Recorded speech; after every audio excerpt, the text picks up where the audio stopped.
सो हे one आप लोग का बहुत बहुत स्वागत है आपके अपने यूट्यूब चैनल स्टडी पॉइंट रहा में। तो गाइज आप लोग के लिए मैं लेकर आई हूँ रेलवे ग्रुप डी 2025 का जीके जीएस का प्रीवियस ईयर का ब्रह्मास्त्र सीरीज लेकर आई हूँ, जो आप सभी स्टूडेंट के लिए बहुत ज्यादा इंपॉर्टेंट होने वाला है। और आप सभी स्टूडेंट से ये रिक्वेस्ट है कि प्लीज वीडियो को एंड तक जरूर देखिएगा।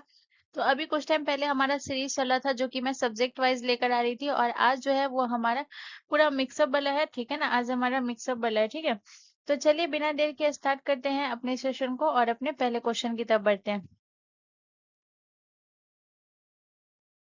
तो आज का हमारा पहला प्रश्न है, क्वेश्चन नंबर वन है। क्वेश्चन नंबर वन हमसे कह रहा है कि निम्नलिखित में से कौन सी नदी मालवा पठार से निकलती है। तो बहुत इंपॉर्टेंट प्रश्न है, आपसे पूछ रहा है कि कौन सी नदी है जो मालवा के पठार से निकलती है।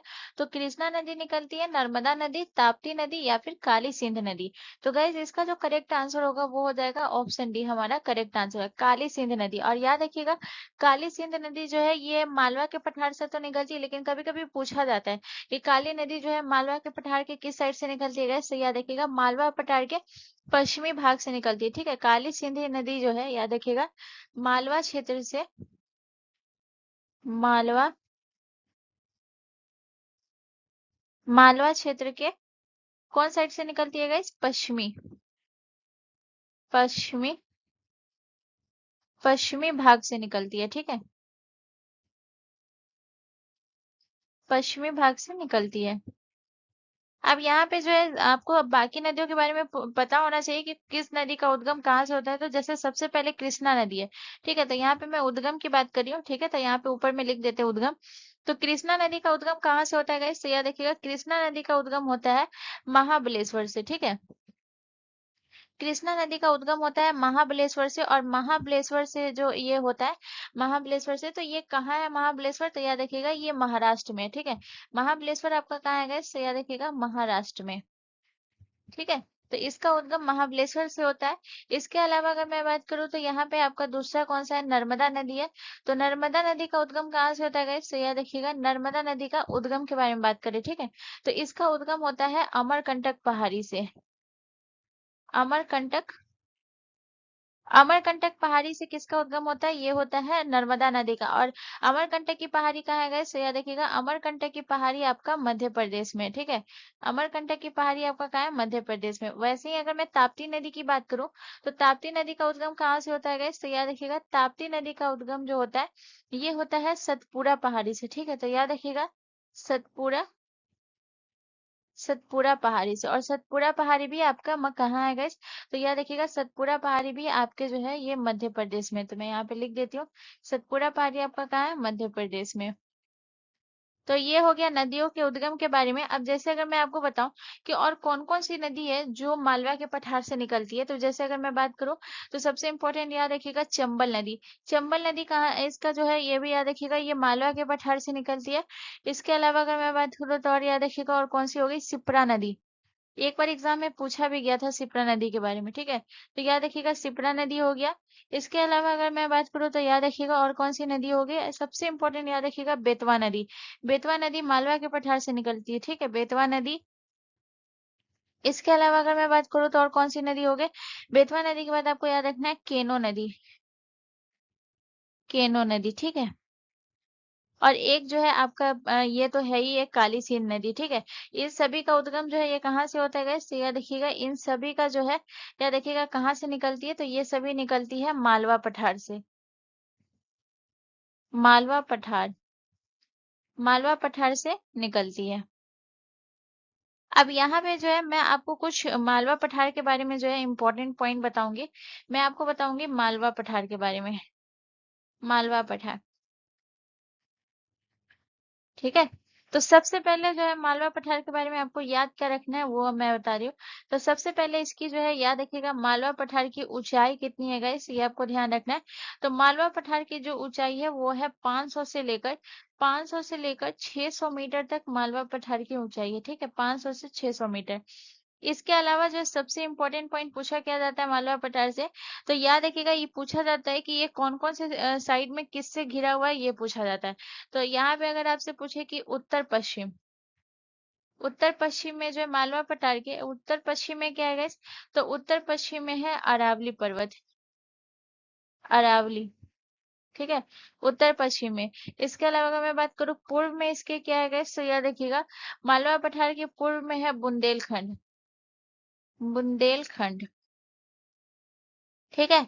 और वही अगर मैं बात करूँ दक्षिण में क्या है, बुंदेलखंड है, अरावली है पूर्व में, और दक्षिण में अगर मैं बात करूँ तो दक्षिण में दक्कन का पठार है, ठीक है। दक्षिण में क्या है guys, याद रखिएगा दक्षिण में है दक्कन का पठार। दक्कन का पठार, ठीक है। तो ये पूछा जाता है दक्कन के पठार से घिरा है। तो पूछा जाता है कि ये कौन कौन से किस साइड से घिरा हुआ है, ये आपको याद रखना है, ठीक है। इसके अलावा जो है मालवा का पठार आपका मध्य प्रदेश में और कुछ भाग इसका राजस्थान में। पूछा जाता है कि मालवा के पठार में जो है ये यहाँ पे कौन सी मिट्टी पाई जाती है, तो याद रखिएगा मालवा के पठार पे जो है यहाँ पे कौन सी मिट्टी पाई जाती है, काली मिट्टी पाई जाती है, ठीक है। तो ये जो है बहुत इंपॉर्टेंट पॉइंट है, याद रखिएगा। और काली मिट्टी अगर जो पाई जाती है तो यहाँ पे वही फसल सब होते होंगे जो काली मिट्टी के लिए उपयुक्त होते होंगे, ठीक है ना। तो फसल भी याद रखिएगा, यहाँ पे अगर आप काली मिट्टी याद रखेंगे तो आपको फसल खुद ब खुद याद रहेगा, ठीक है। तो याद रखिएगा काली मिट्टी यहाँ पे पाई जाती है, ठीक है। और याद रखिएगा ये मध्य प्रदेश में पाई जाती है और कुछ भाग इसका राजस्थान में, लेकिन अगर जो है सबसे ज्यादा की अगर बात करें तो सबसे ज्यादा ये मध्य प्रदेश में पाई जाती है ये पठार, ठीक है। चलिए नेक्स्ट क्वेश्चन की तरफ। अगला क्वेश्चन हमारा क्वेश्चन नंबर 2 है गाइस। क्वेश्चन नंबर 2 हमसे कह रहा है कि नागा अर्जुन सागर बांध किस नदी पर निर्मित है, ठीक है। तो नागा अर्जुन सागर बांध जो है ये कौन सी नदी पर निर्मित है, महानदी पर, कावेरी नदी पर, नर्मदा नदी पर, या फिर कृष्णा नदी पर। तो गाइस इसका जो करेक्ट आंसर हो जाएगा वो हो जाएगा ऑप्शन डी, हमारा करेक्ट आंसर हो जाएगा कृष्णा नदी पर। सबसे पहले अगर मैं नागा अर्जुन सागर बांध की बात करूँ तो ये आपको ध्यान रखना है, इसका निर्माण कब हुआ था नागा अर्जुन सागर बांध का, तो याद रखिएगा इसका निर्माण जो हुआ था वो हुआ था 1955 से लेके 1967 के बीच, 1955 से 1967 के बीच। इसके अलावा पूछा जाता है कि जो नागा अर्जुन सागर बांध है ये कौन सी राज्य पे स्थित है या कौन सी सीमा पर स्थित है, तो यहाँ पे आपको याद रखना है ये जो है आपके तेलंगाना और आंध्र प्रदेश की सीमा पर स्थित है, ठीक है। आंध्र प्रदेश, आंध्र प्रदेश, आंध्र प्रदेश की सीमा पर स्थित है, ठीक है। तो ये हो गया नागा अर्जुन सागर बांध से गाइस। अब यहाँ पे जो है कुछ इंपॉर्टेंट पॉइंट देखेंगे कृष्णा नदी के बारे में। अभी मैं कुछ टाइम पहले भी बताई हूँ कि कृष्णा नदी का उद्गम कहाँ से होता है। तो कृष्णा नदी का उद्गम होता है महाबलेश्वर से, जो कि आपका कहाँ पड़ता है, महाबलेश्वर आपका जो है याद रखिएगा ये महाराष्ट्र में, ठीक है। महाबलेश्वर से, महाबलेश्वर से इसका उद्गम होता है और ये आपका महाराष्ट्र में पड़ता है, ठीक है। इसके अलावा कृष्णा नदी के बारे में हम सारी डिटेल को क्लियर करेंगे। यहाँ पे अगर मैं बात करूँ तो कृष्णा नदी का जो बहाव है, ठीक है ना, ये कौन कौन से राज्य से होकर बहती है ये बहुत इंपॉर्टेंट है, याद रखिएगा। तो कृष्णा नदी जो याद रखिएगा ये महाराष्ट्र से तो इसका उद्गम होता है, तो महाराष्ट्र हो गया, महाराष्ट्र। महाराष्ट्र से बहती हुई ये कहाँ जाती है गाइस, महाराष्ट्र से बहती हुई ये कर्नाटक जाती है, कर्नाटक। और कर्नाटक से बहती हुई ये कहाँ जाती है, तेलंगाना, तेलंगाना। और तेलंगाना से बहती हुई जाती है आंध्र प्रदेश, आंध्र प्रदेश। और ये आंध्र प्रदेश से बहती हुई कहाँ जाती है गाइस, बंगाल की खाड़ी, बंगाल की खाड़ी में, ठीक है। तो ये इस तरीके से इसका बहाव है, ये आपको याद रखना है, ठीक है। इसके अलावा जो सबसे इंपॉर्टेंट प्रश्न पूछा जाता है इसकी लंबाई के बारे में, ठीक है।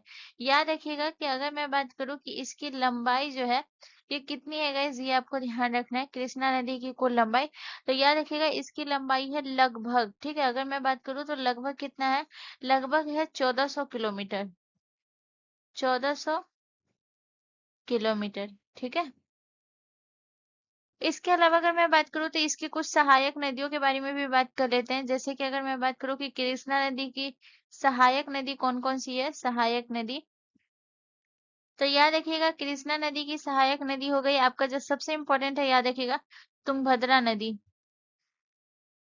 तुंगभद्रा नदी, ये कृष्णा की सहायक नदी है, ठीक है। इसके अलावा अगर मैं बात करूँ तो और याद रखिएगा और कौन सा आएगा, इस तो याद रखिएगा ये हो गया आपका मूसी नदी,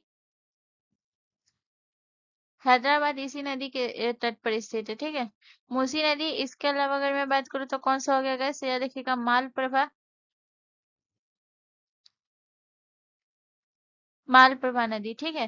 तो ये आपको ध्यान रखना है। तो ये हो गया कृष्णा नदी के बारे में, और ये हो गया नागार्जुन सागर बांध, ठीक है ना। चलिए नेक्स्ट क्वेश्चन की तरफ। अगला क्वेश्चन हमारा क्वेश्चन नंबर 3 है गाइस। क्वेश्चन नंबर 3 हमसे कह रहा है कि निम्नलिखित में से कौन सा मरुस्थल भारत में स्थित नहीं है। तो कौन सा मरुस्थल है जो भारत में स्थित नहीं है। तो सहारा मरुस्थल, लद्दाख का शीत मरुस्थल, स्पीति का शीत मरुस्थल, या फिर थार मरुस्थल। तो गाइस इसका जो करेक्ट आंसर हो जाएगा वो हो जाएगा ऑप्शन ए, हमारा करेक्ट आंसर हो जाएगा। सहारा मरुस्थल जो है ये हमारे भारत में स्थित नहीं है। सहारा मरुस्थल कहाँ स्थित है।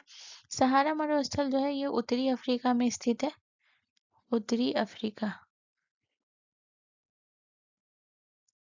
सहारा मरुस्थल हमारा उत्तरी अफ्रीका में स्थित है। इसके अलावा अगर मैं बात करूँ तो याद रखिएगा, सहारा मरुस्थल बहुत इंपॉर्टेंट है। यहाँ पे आपको याद क्या रखना है, सबसे इम्पोर्टेंट पॉइंट याद रखिएगा कि विश्व का सबसे गर्म मरुस्थल कौन सा है। तो याद रखिएगा, विश्व का सबसे गर्म मरुस्थल, विश्व का सबसे गर्म मरुस्थल,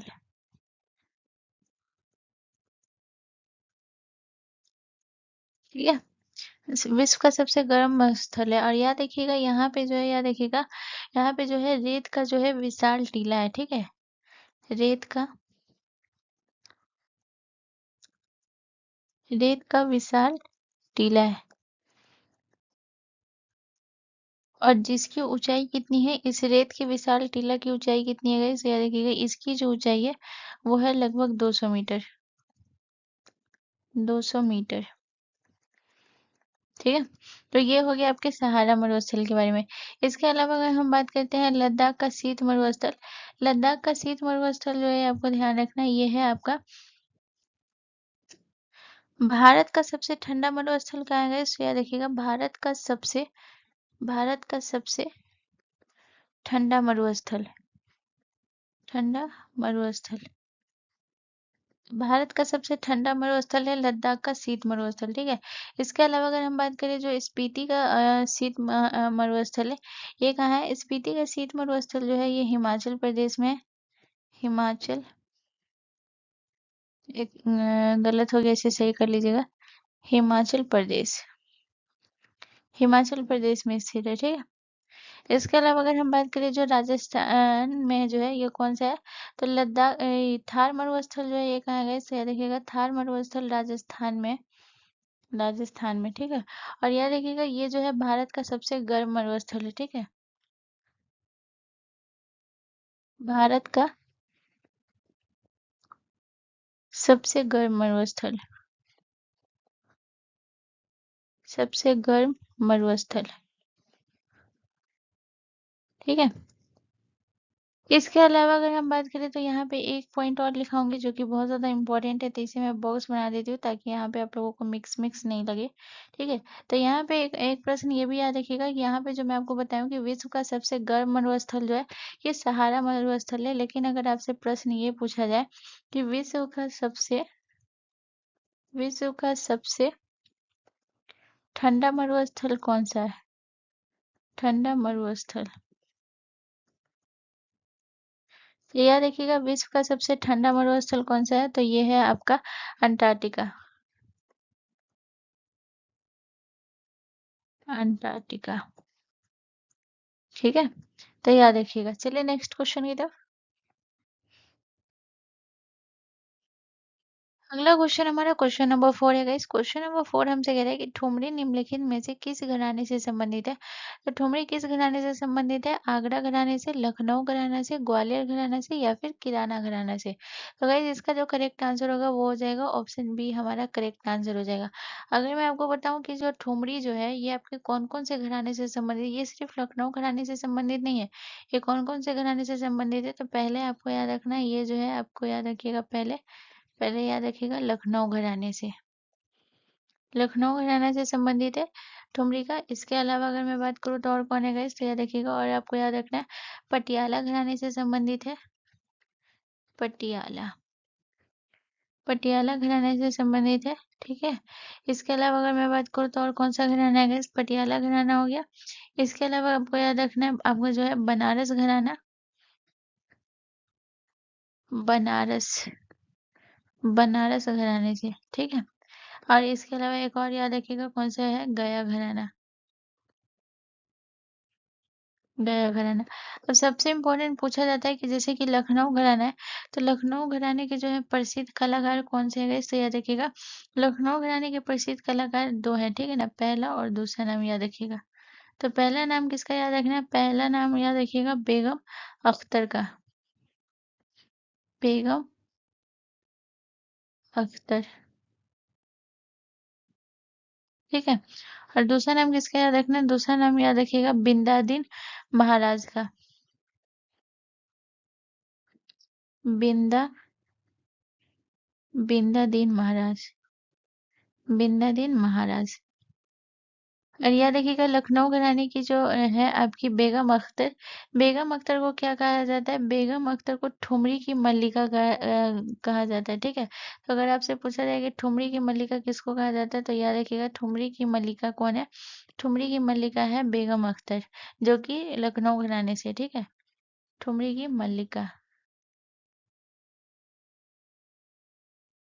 इसके अलावा पटियाला घराना की अगर मैं बात करूँ, पटियाला घराने से कौन संबंधित है, तो पटियाला घराने की अगर मैं बात करूँ तो इसमें जो है पहला नाम याद रखिएगा किसका हो जाएगा, बड़े गुलाम अली खान का, बड़े गुलाम अली खान, गुलाम अली खान। और दूसरा नाम कौन सा याद रखिएगा guys? दूसरा नाम आपको याद रखना है बरकत अली खान, बरकत अली खान,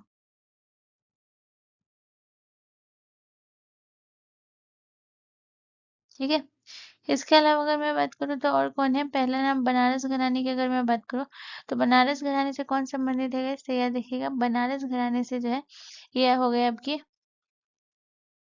गिरजा देवी, गिरजा देवी। और दूसरा नाम याद रखिएगा इस कौन है गाइस, रसूलन, रसूलन बाई।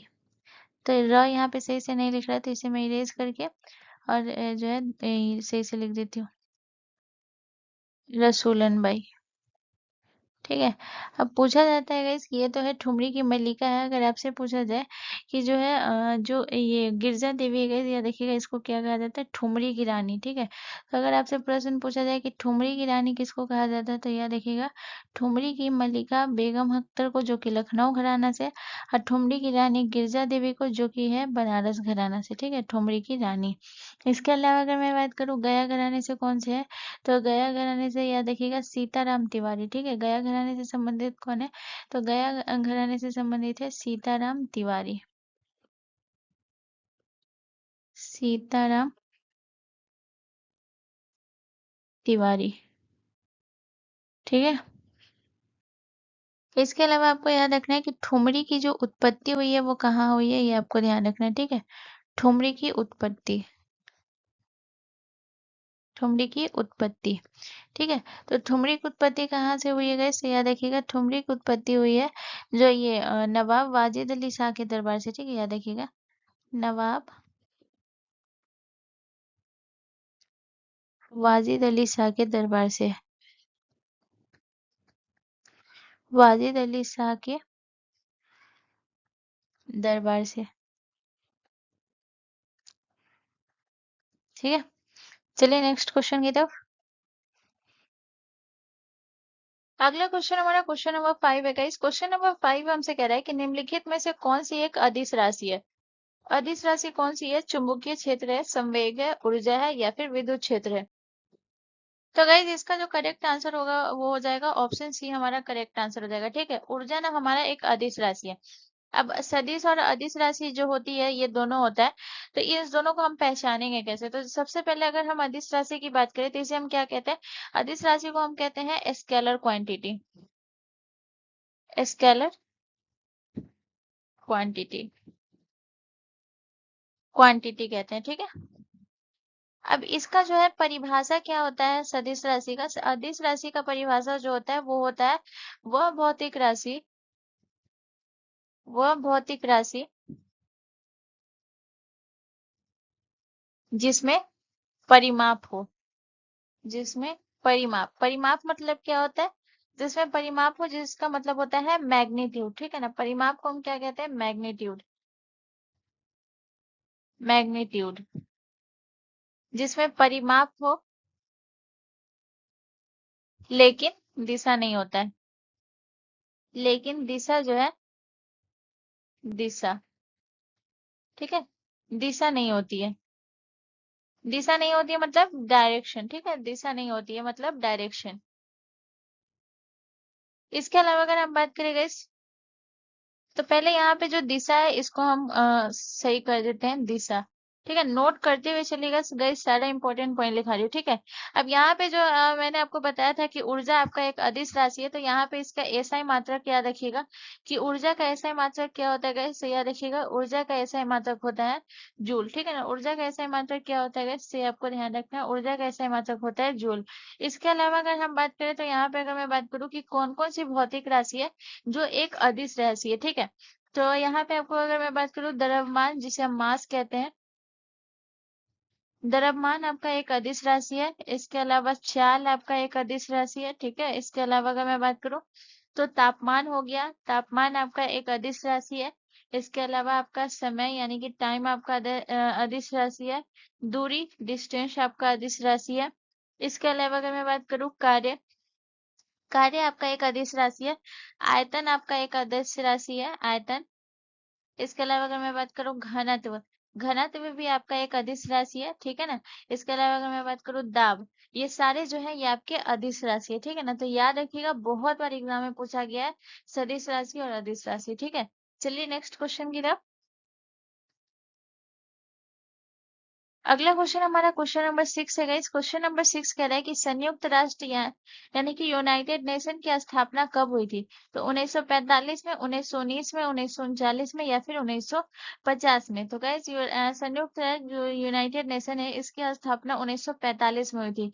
तो ऑप्शन ए हमारा करेक्ट आंसर हो जाएगा। इसके अलावा अगर हम बात करें, ये जो संयुक्त राष्ट्र है गाइस, याद रखिएगा इसका जो है वर्तमान में कितने सदस्य देश हैं? तो याद रखिएगा संयुक्त राष्ट्र में वर्तमान की अगर मैं बात करूं तो याद रखिएगा वर्तमान में 193 सदस्य देश हैं, सदस्य देश हैं, ठीक है। तो सबसे लास्ट में इसमें कोई जुड़ा होगा गाइस, तो जो कि पूछा जाता है, बहुत इंपॉर्टेंट है, याद रखिएगा। अगर आपसे पूछा जाए गाइस कि जो है 193वां सदस्य देश कौन है गाइस, तो याद रखिएगा 193वां सदस्य देश, 193वां सदस्य देश कौन है गाइस, तो याद रखिएगा 193वां सदस्य देश है दक्षिण सूडान, दक्षिण सूडान। दक्षिण सूडान को गाइस याद रखिएगा कब जोड़ा गया था, कब बना था? दक्षिण सूडान 2011 को, 2011 को बना था सदस्य देश, ठीक है। उसके अलावा अगर हम बात करेंगे इससे, यहाँ पे आपको ध्यान रखना है जो यूनाइटेड नेशन है इसका मुख्यालय कहाँ है? मुख्यालय, मुख्यालय, ठीक है। तो याद रखिएगा इसका मुख्यालय है न्यूयॉर्क, अमेरिका, न्यूयॉर्क, अमेरिका, ठीक है। इसके अलावा अगर मैं बात करूँ तो आपको याद रखना है कि यहाँ पे जो है आपसे पूछा जाता है कि जो यहाँ इसकी कितनी आधिकारिक भाषाएं गए, तो याद रखिएगा संयुक्त राष्ट्र की 6 आधिकारिक भाषा है, आधिकारिक, 6 आधिकारिक भाषाएं हैं। अब वो 6 आधिकारिक भाषाएं कौन कौन सी है तो ये भी याद रखिएगा। पहला हो गया अंग्रेजी, अंग्रेजी, ठीक है। इसके अलावा आपको कौन सा हो गया? रूसी, अंग्रेजी, रूसी हो गया, ठीक है। इसके अलावा अगर मैं बात करूँ तो फ्रेंच हो गया, फ्रेंच, ठीक है। इसके अलावा आपका हो गया अरबी हो गया, अरबी, ठीक है। इसके अलावा फ्रांसीसी, इसके अलावा है फ्रांसीसी, ठीक है, चीनी, और कौन है, स्पेनिश। और कौन सी भाषा है गाइस, तो याद रखिएगा स्पेनिश। स्पेनिश, ठीक है। तो ये टोटल 6 भाषाएं हैं, ठीक है। और अगर पूछा जाए कि संयुक्त राष्ट्र के कितने अंग है, तो ये भी याद रखिएगा कि संयुक्त राष्ट्र के जो है आपको ध्यान रखना है 6 अंग है, ठीक है। संयुक्त राष्ट्र के कितने अंग है, 6 अंग है। और 6 अंग कौन कौन से है ये भी मैं आपको लिखा देती हूँ, कभी कभी पूछा जाता है। तो ये आपको ध्यान रखना है। ये जो है पहला हो गया महासभा। महासभा, ठीक है, महासभा हो गया। दूसरा कौन सा हो गया, दूसरा हो गया आपका सुरक्षा परिषद। सुरक्षा परिषद। तीसरा आपका कौन सा हो गया गाइस, ये आपको ध्यान रखना है। तीसरा हो गया आपका आर्थिक एवं सामाजिक परिषद। आर्थिक एवं सामाजिक परिषद। सामाजिक परिषद, ठीक है, ये हो गया आपका तीसरा। चौथा कौन सा हो गया गाइस, चौथा हो गया आपका न्याय परिषद। न्याय परिषद। और आपका पांचवा कौन सा हो गया गाइस, तो पांचवा आपका हो गया न्याय परिषद के बाद याद रखिएगा आपका हो गया ये सचिवालय। सचिवालय। और छठा कौन सा हो गया, महासभा, सुरक्षा परिषद, आर्थिक एवं सामाजिक परिषद, न्याय परिषद, सचिवालय। और एक और आपका हो गया छठा, लिख लीजिएगा, जगह नहीं है तो नीचे लिख देते हैं। नीचे आपका कौन सा हो गया इससे याद रखिएगा, अंतरराष्ट्रीय न्यायालय। अंतरराष्ट्रीय, अंतरराष्ट्रीय न्यायालय। जगह नहीं इसलिए मैं ऐसे लिख रही हूँ, ठीक है ना, माफ कीजिएगा, ठीक है। तो ये 6 अंग है, ये आपको याद रखना है। इसके अलावा यहाँ पे जो सबसे इम्पोर्टेंट ये है, आपसे पूछा जाएगा कि जो है यूनाइटेड नेशन के वर्तमान में महासचिव कौन है। तो यहाँ पे मैं बॉक्स बना के लिख देती हूँ, ठीक है ना। वर्तमान में महासचिव। वर्तमान में महासचिव। महासचिव। तो वर्तमान में महासचिव कौन है, एंटोनियो गुटेरस। Antonio Guterres. गुटेर गुटेरेस, ठीक है। तो ये आपको ध्यान रखना है, ठीक है। तो ये भी बहुत इंपॉर्टेंट है, याद रखिएगा। बाकी ये 6 अंग याद रखिएगा, महासभा है, सुरक्षा परिषद है, आर्थिक और सामाजिक परिषद है, न्याय परिषद है, सचिवालय और अंतरराष्ट्रीय न्यायालय, टोटल 6 है, याद रखिएगा। चलिए नेक्स्ट क्वेश्चन की तरफ। अगला क्वेश्चन हमारा क्वेश्चन नंबर 7 है गाइस। क्वेश्चन नंबर 7 कह रहा है कि निम्नलिखित में से आहार नाल का सबसे लंबा भाग कौन सा है। तो आहार नाल का सबसे लंबा भाग छोटी आंत है, अमाशय है, ग्रसनी है, या फिर बड़ी आंत है। तो गाइस इसका जो करेक्ट आंसर हो जाएगा वो हो जाएगा ऑप्शन ए। आहार नाल का सबसे लंबा भाग छोटी आंत है। पूछा जाता है कि छोटी आंत की लंबाई और चौड़ाई कितनी होती है, ये आपको ध्यान रखना है। छोटी आंत की लंबाई, लंबाई, और दूसरा आपको याद रखना है चौड़ाई, ठीक है। तो पहला याद रखिएगा, छोटी आंत की जो लंबाई होती है वो होती है 6 मीटर। 6 मीटर। और चौड़ाई कितनी होती है, चौड़ाई होती है 2.5 मीटर, ठीक है। और याद रखिएगा कि छोटी आंत जो है ये क्या होता है, छोटी आंत आहार नाल का सबसे लंबा भाग होता है। ये याद रखिएगा। अगर आपसे प्रश्न ये भी पूछा जाए कि आहार नाल का सबसे लंबा भाग कौन सा होता है गाइस, तो ये भी आपको याद रखना है कि आहार नाल का सबसे लंबा भाग जो होता है, सबसे लंबा भाग कौन सा है, ये छोटी आंत है, ये भी याद रखिएगा, सबसे लंबा भाग होता है, ठीक है। अब यहाँ पे जो है मैं आपको एक चीज बताती हूँ, आहार नाल। आहार नाल के बारे में हम बात करेंगे गाइस। तो यहाँ पे अगर मैं बात करूँ कि आहार नाल के कौन कौन से भाग हैं, आहार नाल के भाग। तो यहाँ पे हम आहार नाल के भाग के बारे में पढ़ेंगे। तो जैसे कि अगर मैं बात करूँ, तो याद रखिएगा ये शुरू कहाँ से होता है, मुख से शुरू होता है, ठीक है। तो मुख हो गया, आहार नाल का भाग हो गया। इसके अलावा ग्रसनी हो गया, ग्रसनी, ठीक है। इसके अलावा ये हो गया ग्रास नली हो गया, ग्रास नली, ठीक है। इसके अलावा हो गया अमाशय, अमाशय हो गया, ठीक है। इसके अलावा छोटी आंत हो गया, छोटी आंत, ठीक है। इसके अलावा हो गया बड़ी आंत,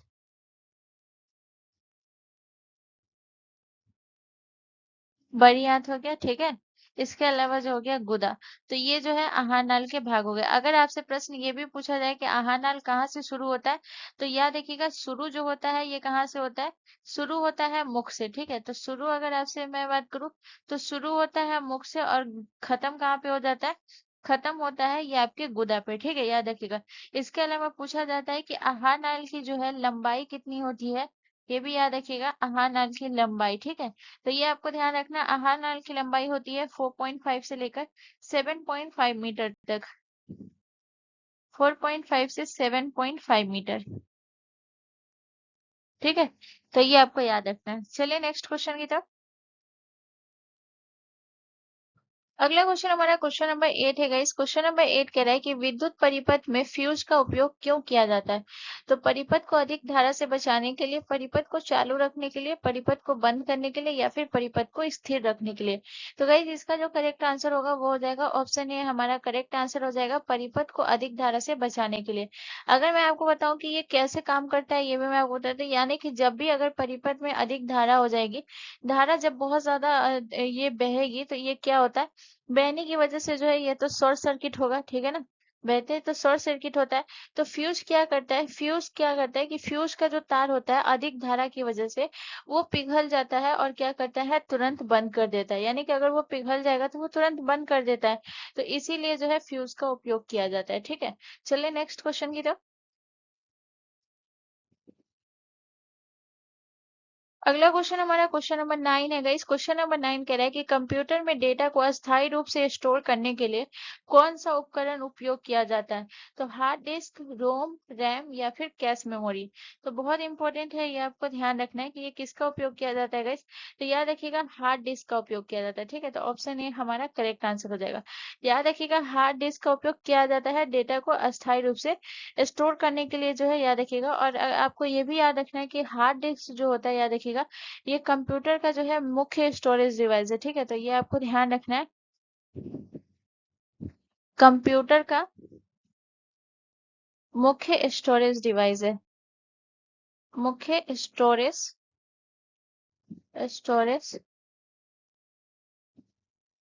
डिवाइस है, ठीक है। अब यहाँ पे मैं आपको कुछ बताती हूँ, जैसे कि अगर मैं बात करूँ, जैसे आपका जो होता है, जिसे हम क्या कहते हैं, एक और याद रखिएगा, जिसे हम कहते हैं फ्लैश ड्राइव, ठीक है।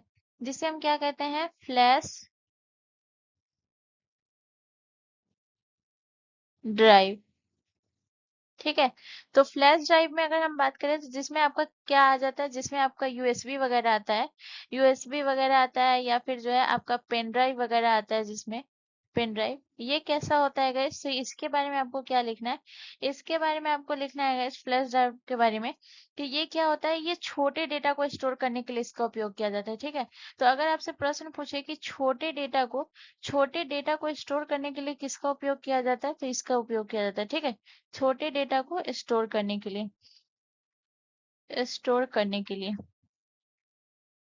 ठीक है। अस्थायी डेटा को स्टोर करने के लिए हार्ड डिस्क का, छोटे डेटा को स्टोर करने के लिए फ्लैश ड्राइव का। इसी तरीके से अगर मैं आपको बताऊं तो ये आपको याद रखना है, जैसे एक हो गया आपका, एक और आपका क्या हो गया गाइस, याद रखिएगा ऑप्टिकल डिस्क, ठीक है, जिसमें आपका सीडी डीवीडी वगैरह आता है, ठीक है ना। तो क्या हो गया, ऑप्टिकल डिस्क। ऑप्टिकल डिस्क में आपका क्या क्या आ जाएगा गाइस, तो ऑप्टिकल डिस्क में आ जाएगा आपका सीडी आ जाएगा, उसके अलावा सीडी आ गया, डीवीडी आ गया, ये सब जो होता है ये ऑप्टिकल डिस्क होता है, ठीक है। तो ऑप्टिकल डिस्क का उपयोग क्यों किया जाता है, ऑप्टिकल डिस्क का उपयोग किया जाता है डिजिटल डेटा को डिजिटल रूप में स्टोर करने के लिए, ठीक है। तो याद रखिएगा डेटा को डिजिटल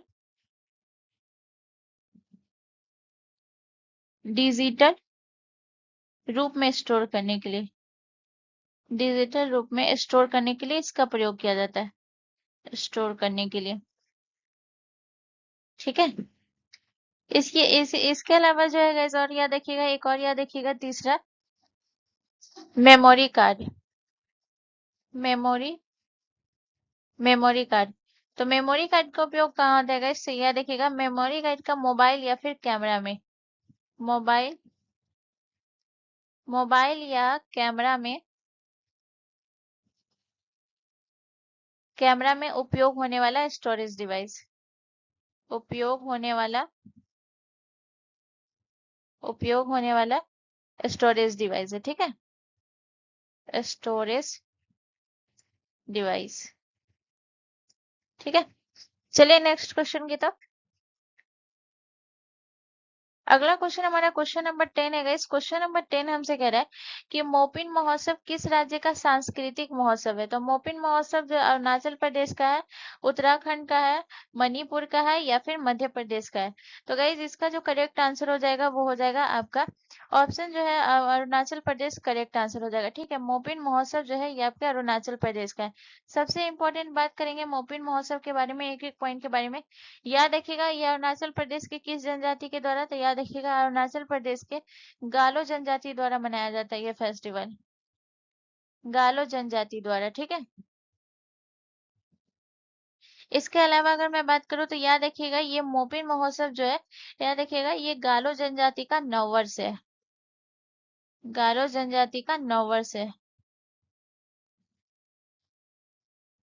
इसको इरेज कर लेंगे, गालो जनजाति का, गालो जनजाति का नववर्ष है, ठीक है, नववर्ष है। इसके अलावा अगर मैं बात करूँ तो आपको याद रखना है कि ये जो है ये कब मनाया जाता है, ये तो याद रखिएगा ये मनाया जाता है 5 अप्रैल को, ठीक है। तो ध्यान रखिएगा ये कब मनाया जाता है, 5 अप्रैल को मनाया जाता है। और याद रखिएगा इसमें जो है किसकी पूजा की जाती है, सबसे इंपॉर्टेंट पॉइंट है। तो याद रखिएगा इसमें जो पूजा की जाती है वो मोपिन एनो देवी की पूजा की जाती है, ठीक है। किसका क्या जाती है, मोपिन, मोपिन एनो देवी की पूजा की जाती है, एनो देवी की पूजा की जाती है,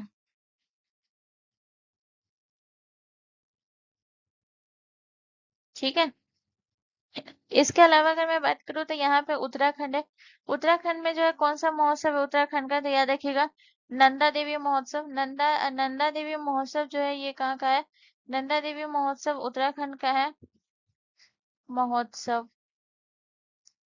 इसके अलावा अगर मैं बात करूँ आपका मणिपुर की, अगर मैं बात करूँ मणिपुर का कौन सा महोत्सव है, तो याद रखिएगा मणिपुर का आपका हो गया ये संगाई महोत्सव, ठीक है,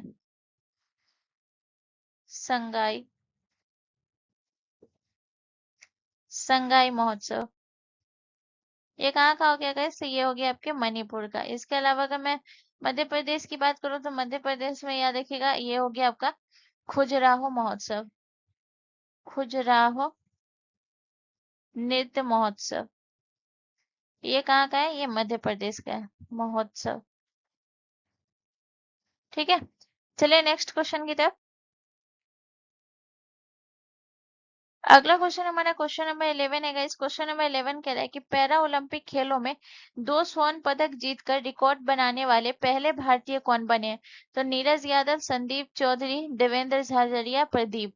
तो गाइस इसका जो करेक्ट आंसर हो जाएगा वो हो जाएगा आपके देवेंद्र झाझड़िया जो है ये 2 स्वर्ण पदक जीतकर रिकॉर्ड बनाने वाले पहले व्यक्ति बने हैं। तो ऑप्शन सी हमारा करेक्ट आंसर हो जाएगा, पहले भारतीय बने हैं। तो चलिए सबसे पहले देवेंद्र झाझड़िया के बारे में बात करते हैं। इन्होंने 2 स्वर्ण पदक जीता है। पहला स्वर्ण पदक कब जीता है गाइस, तो पहला स्वर्ण पदक 2004 में, 2004 Athens para Olympic, Athens Paralympics, ठीक है। एथेंस पैरा ओलंपिक्स में जो है पहला, और याद रखिएगा और जो है 2016 में इसने दूसरा जीता था, और 2016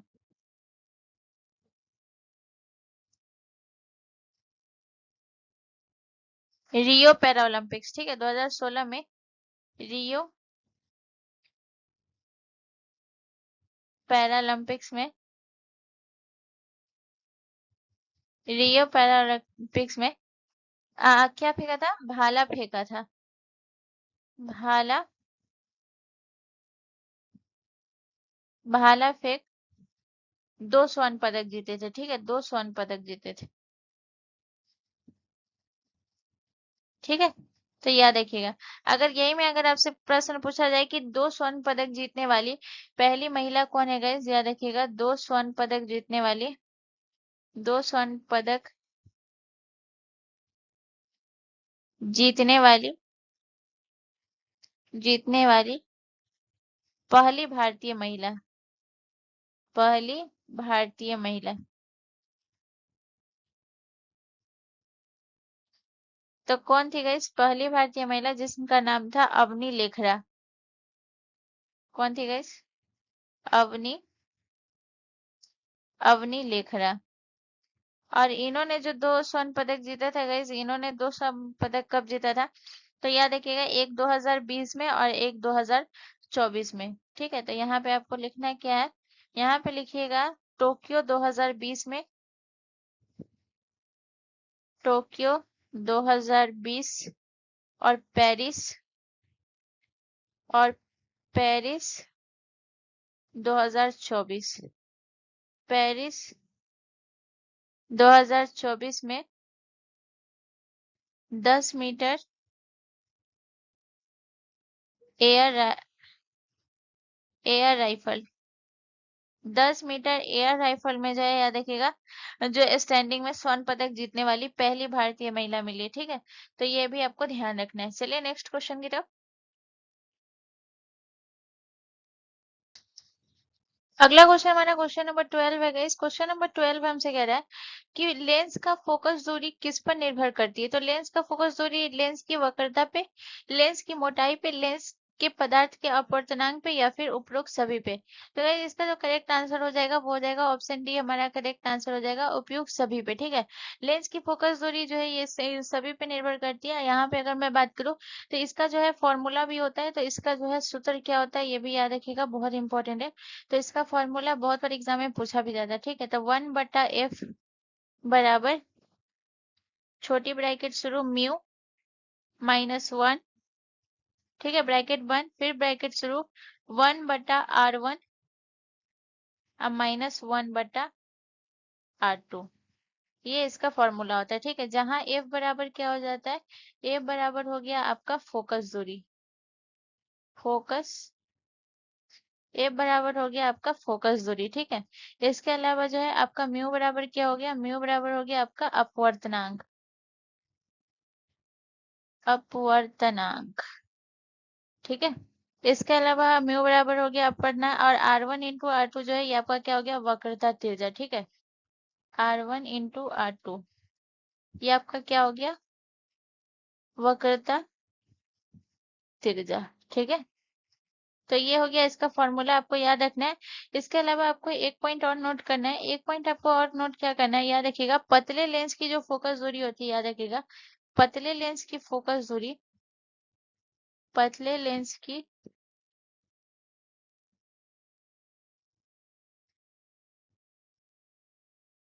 पतले लेंस की जो फोकस दूरी होती है वो क्या अधिक होती है। ठीक है, याद रखिएगा, पतले लेंस की फोकस दूरी अधिक होती है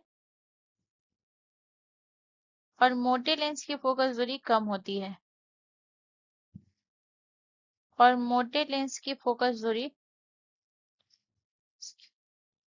फोकस दूरी, फोकस दूरी क्या होती है गाइस, कम होती है। ये पॉइंट आप हमेशा याद रखिएगा। ठीक है, और ये फॉर्मूला तो आपको किसी भी हाल में याद रखना है। चलिए नेक्स्ट क्वेश्चन की तरफ। अगला क्वेश्चन हमारा क्वेश्चन नंबर 13 है गाइस। क्वेश्चन नंबर 13 हमसे कह रहा है कि यामिनी कृष्ण मूर्ति निम्नलिखित में से किस नृत्य से संबंधित है? तो यामिनी कृष्ण मूर्ति ओडिसी से, भरतनाट्यम से, मोहिनीअट्टम से, या फिर सत्रिया से। तो गाइस इसका जो करेक्ट आंसर है वो है ऑप्शन बी, हमारा करेक्ट आंसर हो जाएगा, यामिनी कृष्ण मूर्ति भरतनाट्यम से संबंधित है।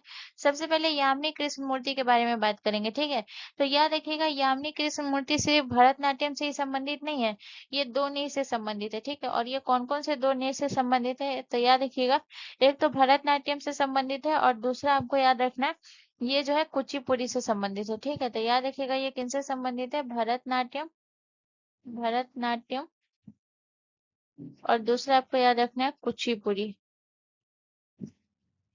कुचिपुड़ी से संबंधित है। ठीक है, यामिनी कृष्ण मूर्ति। इसके अलावा अगर मैं बात करूँ तो याद रखिएगा, इन्होंने जो है पद्म श्री इन्हें प्राप्त हुआ था, तो याद रखिएगा पद्म श्री, पद्म श्री इन्हें प्राप्त हुआ है। ठीक है, इसके अलावा याद रखिएगा इन्हें पद्म भूषण और पद्म विभूषण भी मिला हुआ है, पद्म भूषण, पद्म भूषण, और यहाँ देखिएगा इन्हें पद्म विभूषण भी मिला है, विभूषण। तो सबसे पहले हम पद्म श्री के बारे में बात करते हैं, ठीक है। तो पद्म श्री इन्हें कब मिला है guys? यहाँ देखिएगा पद्म श्री इन्हें मिला है 1968 में, इन्हें पद्म श्री मिला है, ठीक है, 68 में। पद्म भूषण की अगर हम बात करें तो 2001 में इन्हें पद्म भूषण मिला है इनको। और 2016 में इन्हें पद्म विभूषण मिला है, 2016 में, ठीक है। इसके अलावा अगर हम बात करें तो इन्हें मिला है नाट्य शास्त्र पुरस्कार, ठीक है ना। याद रखिएगा नाट्य शास्त्र पुरस्कार भी इन्हें मिला है, पुरस्कार। तो ये पुरस्कार जो है ये कब मिला है इससे याद रखिएगा, ये मिला है 2014 में, ठीक है। इसके अलावा अगर मैं बात करूं तो अगर आपसे पूछा जाए कि यामिनी कृष्णमूर्ति की आत्मकथा क्या है गाइस, याद रखिएगा यामिनी कृष्णमूर्ति की आत्मकथा, ठीक है। तो ये आपको ध्यान रखना है, यामिनी कृष्णमूर्ति की आत्मकथा है a passion for dance, a passion for a passion for dance, ठीक है। इसके अलावा हम यहाँ पे अगर बात करें तो भरतनाट्यम से और आपकी कौन कौन सी संबंधित है, तो जैसे अगर मैं बात करूँ तो ये हो गई वैजंती माला, वैजंती माला, ये आपके जो है भरतनाट्यम से संबंधित हो गई, ठीक है, वैजंती माला। इसके अलावा अगर मैं बात करूँ तो याद रखिएगा और कौन होगी, टी बाला सरस्वती, टी बाला सरस्वती, सरस्वती, ये भी आपके किससे संबंधित हो गए, भरतनाट्यम से। इसके अलावा और हम बात करें तो और कौन से हो गए, याद रखिएगा सोनल मानसिंह, सोनल मानसिंह, सोनल मानसिंह हो गई, ठीक है। इसके अलावा जो है रुक्मणी अरुणले, रुक्मणी देवी, ठीक है। और ये जो है इनका ये जो है आत्मकथा आप याद रखिएगा, ये पैशन फॉर डांस जो है ये इनकी आत्मकथा थी, ये आपको याद रखना है, ठीक है। चलिए नेक्स्ट क्वेश्चन की तरफ। अगला क्वेश्चन हमारा क्वेश्चन नंबर 14 है गाइस। क्वेश्चन नंबर 14 हमसे कह रहा है कि भारत में नागरिकता प्राप्त करने के कितने तरीके हैं। तो भारत में नागरिकता प्राप्त करने के 7 तरीके हैं, 4 तरीके हैं, 3 तरीके हैं या फिर 5 तरीके हैं। तो गाइस इसका जो करेक्ट आंसर हो जाएगा वो हो जाएगा ऑप्शन डी, हमारा करेक्ट आंसर हो जाएगा 5 तरीके, ठीक है। 5 तरीके हैं, तो कौन कौन सा वो 5 तरीका है हम उसे देखेंगे। तो सबसे पहले आपको याद रखना है कि जो नागरिकता प्राप्त कर सकता है, अगर याद रखिएगा वो हो जाएगा जन्म से नागरिकता प्राप्त कर सकता है, जन्म से। दूसरा जो हो जाएगा ये हो जाएगा आपके वंशानुक्रम से, वंशानु वंशानुक्रम से, ठीक है। तीसरा जो हो जाएगा वो हो जाएगा पंजीकरण द्वारा, पंजी पंजीकरण द्वारा, ठीक है। इसके अलावा चौथा जो है वो किससे है guys? चौथा जो है पंजीकरण हो गया। चौथा जो हो गया ये हो गया प्राकृतिक करण द्वारा, प्राकृतिक करण द्वारा, ठीक है। और पांचवा जो है ये हो गया क्षेत्र के अधिग्रहण द्वारा, क्षेत्र के अधिग्रहण द्वारा, अधिग्रहण द्वारा, ठीक है। इसके अलावा यहाँ पे अगर मैं नागरिकता की बात करूँ तो याद रखिएगा नागरिकता आपके कौन से आर्टिकल में है। तो नागरिकता है आपके इसका प्रावधान दिया हुआ है संविधान के अनुच्छेद जो है 5 से लेकर 11 तक, जो है ये नागरिकता का प्रावधान है, ठीक है, 5 से लेकर 11 तक। इसके अलावा आपको याद रखना है कि नागरिकता प्राप्त करने के लिए जो है न्यूनतम निवास अवधि कितना होना चाहिए, बहुत बार एग्जाम में पूछा गया, ठीक है। तो याद रखिएगा नागरिकता प्राप्त करने के लिए, सॉरी इसको इरेज कर लीजिएगा, नागरिकता, ठीक है ना। नागरिकता प्राप्त करने के लिए, नागरिकता प्राप्त करने के लिए न्यूनतम, न्यूनतम निवास अवधि, ठीक है, निवास अवधि कितना होना चाहिए, निवास अवधि 12 वर्ष होना चाहिए, निवास अवधि 12 वर्ष होना चाहिए। ये पॉइंट आपको किसी भी हाल में याद रखना है, ठीक है।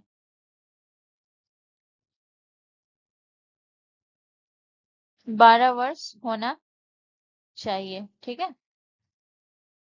तो ये हो गया।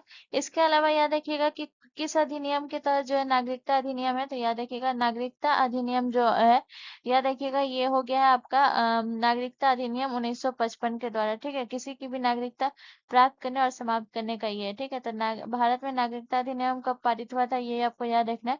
तो याद रखिएगा नागरिकता अधिनियम,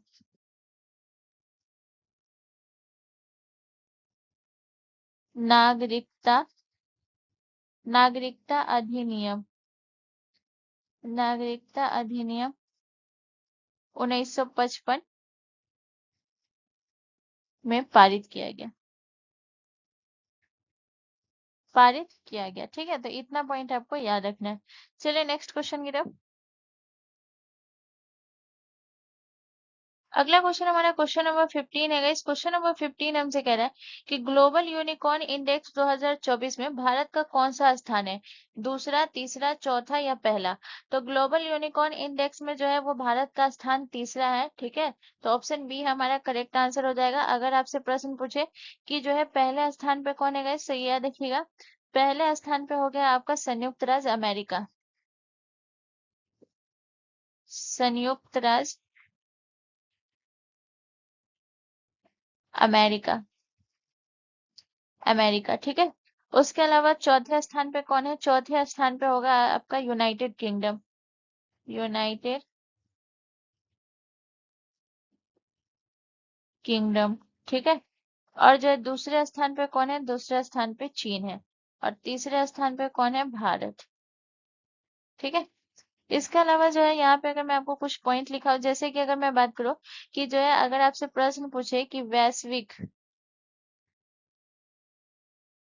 वैश्विक शांति सूचकांक, शांति सूचकांक, सूचकांक या फिर इंडेक्स, ठीक है, सूचकांक 2024 में भारत का कौन सा स्थान था, अगर आपसे प्रश्न पूछे तो याद रखिएगा भारत का जो स्थान था, भारत का वो क्या था गाइस, 116वां स्थान था, 116वां। यहाँ पे मैं दो तीन ये लिखाऊंगी, उसका मैं बताऊंगी कि भारत जो है वो कितने स्थान पे। ठीक है, तो पहला जो हो गया ये हो गया वैश्विक शांति सूचकांक हो गया। इसके बाद आपको याद रखना है विश्व प्रेस स्वतंत्रता सूचकांक, विश्व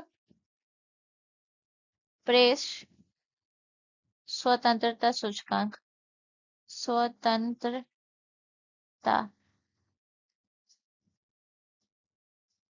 स्वतंत्रता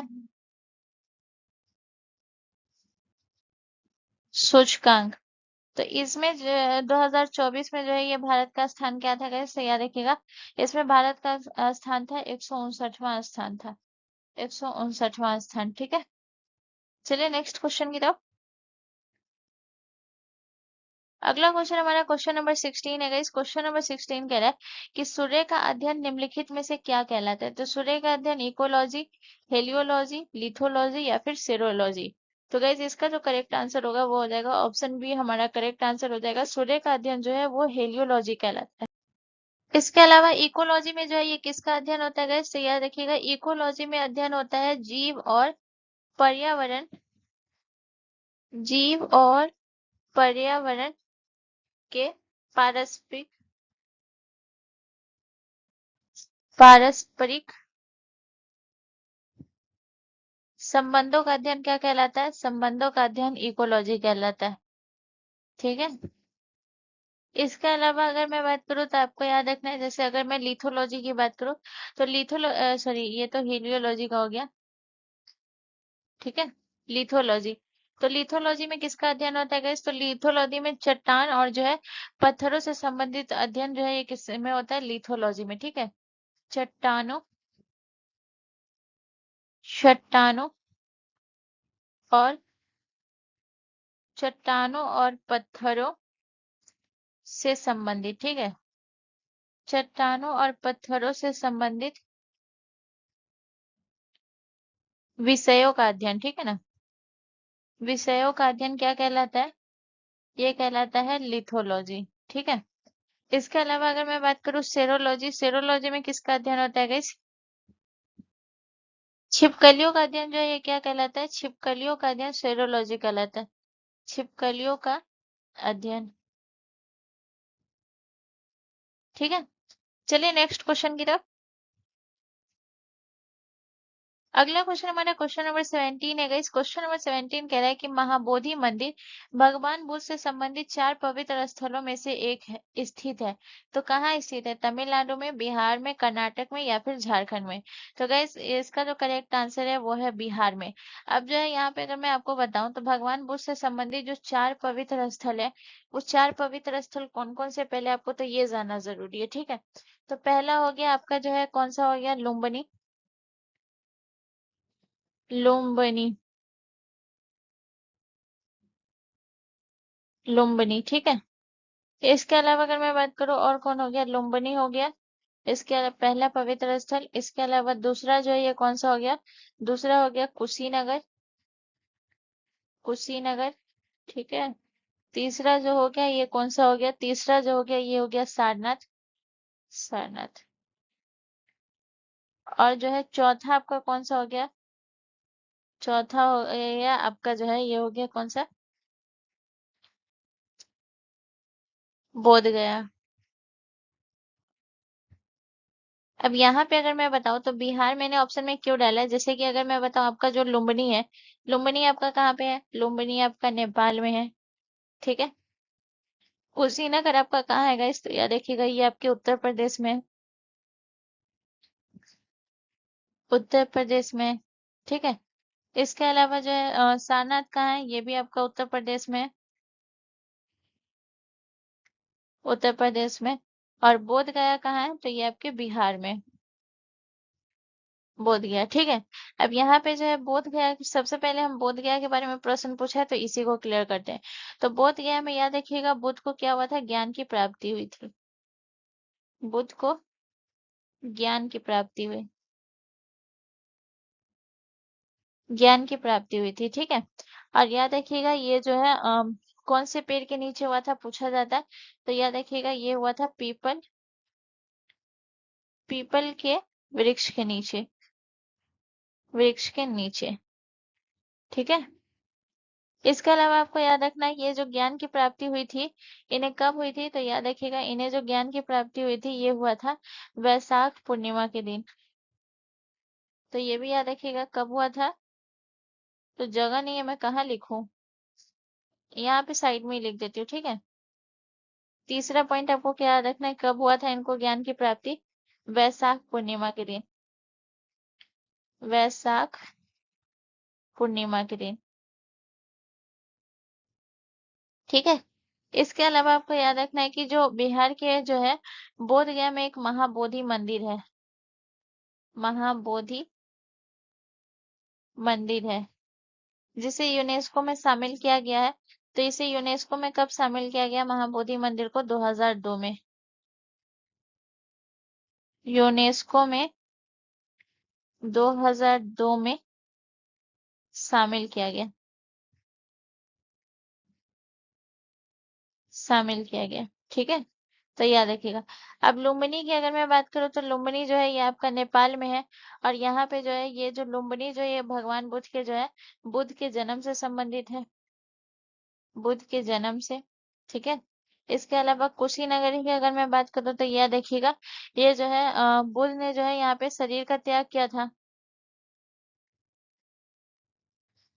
तो यहाँ पे लिख लीजिएगा महापरिनिर्वाण से, ठीक है। तो यह देखिएगा बुद्ध का यहाँ पे क्या हुआ था गैस, महापरिनिर्वाण, महापरिनिर्वाण, ठीक है, महापरिनिर्वाण।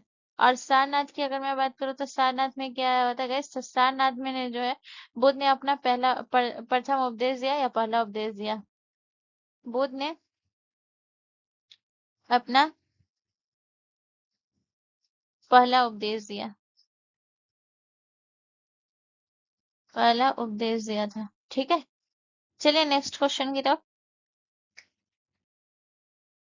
अगला क्वेश्चन हमारा क्वेश्चन नंबर 18 है गाइस। क्वेश्चन नंबर 18 कह रहा है कि 1967 में संगीत नाटक अकादमी पुरस्कार से सम्मानित पंडित शंभू महाराज एक शास्त्रीय नृत्य डैश नर्तक थे। ओडिसी के, कुचिपुड़ी के, कथक के या फिर कथकली के। तो गाइस इसका जो करेक्ट आंसर हो जाएगा वो हो जाएगा ऑप्शन डी हमारा करेक्ट आंसर हो जाएगा। कथक से संबंधित है। और कथक जो है ये कहाँ का शास्त्रीय नृत्य है? कथक आपके उत्तर प्रदेश का शास्त्रीय नृत्य है। उत्तर प्रदेश का क्लासिकल डांस है। इसके अलावा अगर मैं बात करूँ तो यहाँ पे कथक से और कौन कौन से संबंधित है, तो जैसे अगर मैं बात करूँ बिरजू महाराज का जो संबंध है, बिरजू महाराज इनका संबंध कथक से है। इसके अलावा अगर मैं बात करूँ सितारा देवी का संबंध भी जो है ये कथक से है। इसके अलावा आपको याद रखना है लच्छू महाराज का भी संबंध कथक से, ठीक है। इसके अलावा अगर मैं बात करूँ तो ये हो गई शोभना नारायण। तो शोभना नारायण का संबंध जो है ये किससे हो गया? कथक से हो गया, ठीक है। तो यहाँ पे जो है ये पॉइंट कथक से याद रखिएगा, ठीक है। चलिए नेक्स्ट क्वेश्चन की तरफ। अगला क्वेश्चन हमारा क्वेश्चन नंबर 19 है गाइस। क्वेश्चन नंबर 19 कह रहा है कि चंग संग नृत्य किस राज्य की एक जनजाति द्वारा प्रदर्शित किया जाता है? तो चंग संग नृत्य जो मिजोरम की जनजाति के द्वारा, नागालैंड की जनजाति द्वारा, छत्तीसगढ़ की जनजाति द्वारा या फिर मेघालय की जनजाति द्वारा। तो याद रखिएगा ये किया जाता है नागालैंड के जनजाति के द्वारा, ठीक है। ऑप्शन बी हमारा करेक्ट आंसर हो जाएगा। और याद रखिएगा चंग संग नृत्य जो है ये किस जनजाति के द्वारा? चांग जनजाति के द्वारा किया जाता है, ठीक है। नागालैंड के चांग जनजाति द्वारा, नागालैंड के चांग जनजाति द्वारा किया जाता है, ठीक है। किया जाता है। इसके अलावा आपको क्या याद रखना है? इसके अलावा जो है ये जो है चांगसांग नृत्य जो है ये कौन से महोत्सव पे किया जाता है guys? तो याद रखिएगा ये किया जाता है नाकुल्यम उत्सव के दौरान, ठीक है। नाकुलम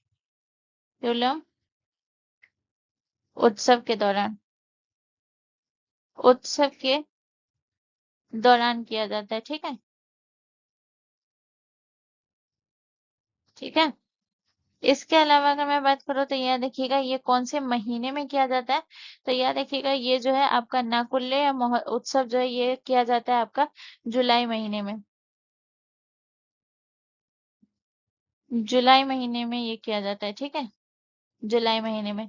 और याद रखिएगा इसमें जो है किसकी पूजा की जाती है guys? तो याद रखिएगा इसमें जो है आकाश देवता की पूजा की जाती है।